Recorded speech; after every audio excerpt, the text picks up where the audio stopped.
এই যে আজকে আমরা আসছি কাইট বিচে। এই দেখেন জলের কত স্রোত।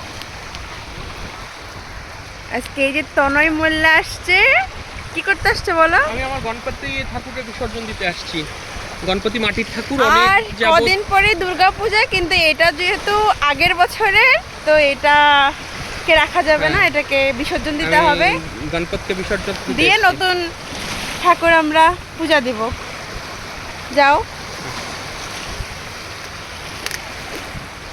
সাবধান, বেশি দূরে যাওয়ার দরকার নেই। আচ্ছা, ওই কোনায় চলো, ওই কোনায় চলো। ওকে ওকে। এখানে মানুষজন পায়ে লাগতে পারে, একদম লাস্টের দিকে মাটিটা ঢেলে চলে। আমি দেখাচ্ছি যে জলে যে স্রোত, এই যে আসতেছে আমার পায়ে। ওরে, মনে হয় আমাকে নিয়ে যাবে এরকম।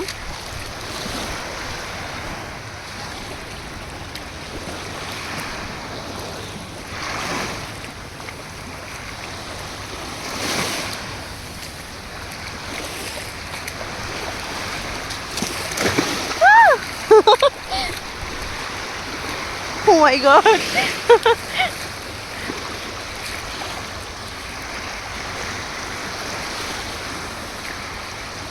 এখানে এখানে করো। আর লাস্টে যেন কর্নারে বেশি ইয়ে হবে, এখানেই ভালো।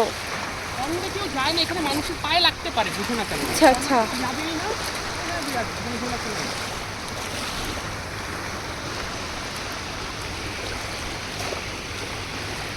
মায়ের মার করতেছে এই যে।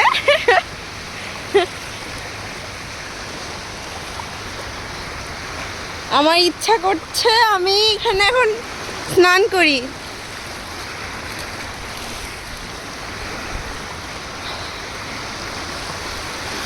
দেখেন, গঙ্গার মতো পৃথিবীতে পরিষ্কার আর কিছু নাই। একমাত্র গঙ্গাই পারে দেহের শুদ্ধি করতে আর মনের শুদ্ধি করতে।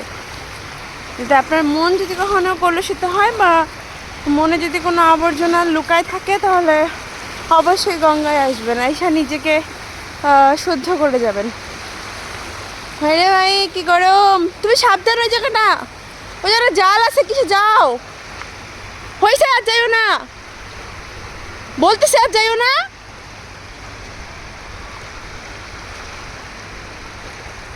ওইদিকে জাল আছে মানে মানা করা। আচ্ছা, দিদিছে বিসর্জন। ওইদিকে জাল মানে কি? ওইদিকে যাওয়া যাবে না, তুমি বোঝো না?